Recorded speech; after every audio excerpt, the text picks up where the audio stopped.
Your Excellency, everyone has been saying that you're such a nice guy, but I thought it's just online. Yesterday I met no. Yesterday I met you and Harry going somewhere. You were like, you know what? I'm busy, but I'll see you later. Did you actually came back to look for me? I came You and came looked back. for you. You were nowhere to be found. Ah, but But it's good to meet no, you. it's good to Yes, meet I've you. heard so much about you, and Have you ever seen my videos before? yeah, my children watch you, and No, they told me about I you. think you need to start watching me, and I know that you're gonna fall in love with me. I will. I will. I will. Your Excellency, these questions are coming from me. I'm gonna do more like the questions that a layman Ghanaian has been asking, and Yeah. general African questions and stuff like that. So my first question, I mean, you were once the president of Ghana, Yeah. and the people of Ghana decided to change you. Yeah. I know and believe that you want to be president again. Well, maybe. You never know what happens. What are you gonna do differently this time? Yeah, I keep getting asked this question. Um, we did a lot in my time, and at the time our focus was on infrastructure because we came and met a situation where our infrastructure was degraded. And so, of course, all the investments that we raised, we put into improving the roads, building interchanges, expanding the airports, new terminal buildings. We built a new harbor. We built new hospitals, new schools, and all that. I know that if we do come into office again in 2025, the fiscal space is going to be very narrow because of the economic crisis in which we are. And so I do think that the next phase we should be looking at, we're not going to have enough fiscal space for large infrastructural projects. But I think that what Ghanaians are looking for is a change in our governance system, a review of our constitution, a strong fight against corruption.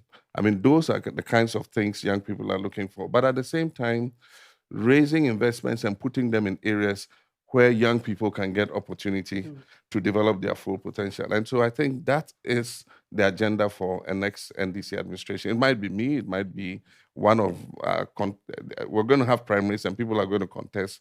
And so you cannot presume that I'm going to emerge as the presidential candidate. And I know since you're a nice guy, you're talking about corruption. Will it be possible for you, discipline people who are corrupt in your government? Yes. Because that's one thing that we've been fighting about. I know and believe that you heard about the problems of Africa when you were growing up. I mean, it's been there all the time. Everyone keep on saying the leaders, the leaders, the leaders. You don't think that narrative needs to change? It must change. Today, we held a side event. I'm the chairman of the Tana Forum, which is the leading peace and security think tank in Africa. And we're talking with our European counterparts, and we're talking about investment in Africa, having more control of our natural resources, and issues like that, bilateral trade, the African Continental Free Trade Area. But I was honest to say that other issues that are within our own control to review are things like corruption, good governance, more democracy, free speech, protection of human rights. Those ones you don't need any foreigners to come and do for you. You need to do those yourselves. So those are issues that we must resolve ourselves internally. And then based on that, we can go and sit on the table and tell others that this is what we want to see. But definitely, the fundamental problem of our economy. Yes. We actually export more of our raw materials and importing finished goods. Little value addition. Your Excellency, you don't think this must change just to help the local entrepreneur in Even Ghana? before you talk about value addition, there's the problem of our huge food import bill. When I was in office, we were importing about $500 million worth of rice a year, and we're producing some locally. Today, we're importing $950 million, almost $1 billion worth of rice. And that is only rice. You talk about tomato products, you talk about vegetable cooking oil, you talk about poultry products, you talk about fish and all that. There is the need to diversify our economy. You cannot do it overnight, but the process must start, that we're able to cut down our food import bill. If we're able to cut down our food import bill, we'll be saving Ghana $3 billion a year. That alone is enough to reinvest in the country and be able to add the kind of value that you are going to talk about. But how do you intend to achieve that? I think that farmers need support. We've approached it the wrong way. I realized some of the things that we ourselves did mistakes with. We imported tractors and agricultural equipment and we gave it to farmers. The farmer does not need the tractor, he doesn't need the agricultural equipment. He needs the services of a tractor. So somebody who knows how to maintain that tractor must have a service center where he provides the services to the farmer. But we gave the tractors to the farmers. In a year or two, the tractor has broken down because he doesn't know that every 6 months you must change the engine oil, you must change the filters, Exactly. you must grease the tractor. He doesn't know that, So we'll approach it differently. I think that this government had an opportunity with the planting for food and jobs. I think that that money, part of it should have gone into setting up agricultural service centers where companies that know how to handle agricultural machinery keep the machines, but they offer the services to the farmer at a fee. If the farmer is not able to pay, you can give him a credit line. When he harvests his crops and he sells his crops, he can come and pay what he owes. It will even help with agricultural credit.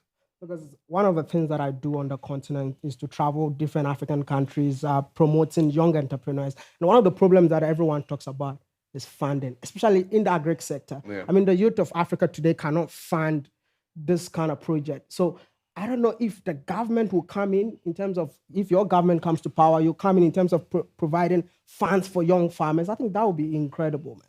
You see, the thing about agriculture and farming is you need the big entrepreneurs to go in. And then based on that, if they put in the processing and the nucleus farm, then you have outgrower farmers. And you can bring the youth in and scale them up as they make money. You know, I mean, it's done in Kenya, it's done. You have the big tea plantations, but then you have the small tea farmers too. And the small tea farmers, when they grow, they sell to the big tea plantation who process the tea for export. And so everybody makes money. You cannot just take a small young entrepreneur and build him into a successful farmer overnight.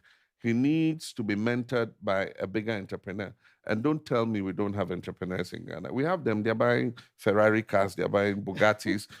Instead of looking into agriculture. I mean, one of our MPs said, if you want to be a poor man, go into agriculture. He doesn't know. He should go to East Africa and see some of the richest people are farmers. And I'm sure that if our people just stopped trading, as soon as somebody gets money, all he wants to do is trade. Make so. Yeah, no, I know. And then go to China, go to Dubai, go bring things, come and sell. And so when duties are high, we're crying, Guta is on strike, and so on and so forth. But I mean, if we're able to grow what we eat what we grow, I think that we would be successful as a nation. It's a process that must start. And I had hoped that this government would be able to start it. But unfortunately, the economic crisis in which they have landed the country, I wonder how we're going to be able to raise the capital. But these are the kinds of projects that African Development Bank is interested in. I mean, I think my audience will be a bit sad if I don't talk about Africa because we're focusing on Ghana too much. Yes. I know your father used to be in the Nkrumah's government. Yes. So are you a fan of Kwame Nkrumah? Yes. I grew up as an Nkrumahist. I still am an Nkrumahist. My actual first political orientation was CPP. Wow. Yeah, and so I joined NDC when it was formed. Nkrumah talked about borderless Africa. Yeah. I've been a victim. I just had a brawl at the Togo-Ghana border just because I refused to pay bribe. Yeah. I mean, as a young African trying to travel within Africa, it's extremely difficult to travel within Africa. I mean, you're once a president. You don't think Africa need a border? We should be a borderless continent, just like Europe. I had a visa for Germany. I was in Austria. I was in Netherlands. No one asked me anything. But on the continent of Africa, there's no free movement of people and goods. I mean, I will want to ask you, because I'm so much advocate for this. And when you come to power, what are you going to do to change that? Well, I was president of Ghana, and so I was a member of the AU, Authority of African Heads of States. We prepared the protocol for visa-free travel in Africa. We're going to pass it in Kigali. At the last minute, there were objections from, I remember South Africa, but there were 2 or 3 countries that objected and said we should delay it until much later. Now, you know what I did? I came back to Ghana And I said, well, if the other countries won't pass it, we'll pass it in Ghana. And so I allowed visa-free travel for all African passports. You can apply for your visa at the airport. And people started taking advantage of it. Today, if you have an African passport, you can travel to Accra and apply for the visa when you get to Accra. And it hasn't changed Ghana in any way. Nothing extraordinary has happened. So I don't see why we cannot start with visa-free travel. In ECOWAS, we have it. ECOWAS, if you fly into Nigeria, you don't need a visa. I agree with you that the borders and the parochial things that the people do there it's not sanctioned. I mean, these are corrupt individuals who try to take advantage of a situation.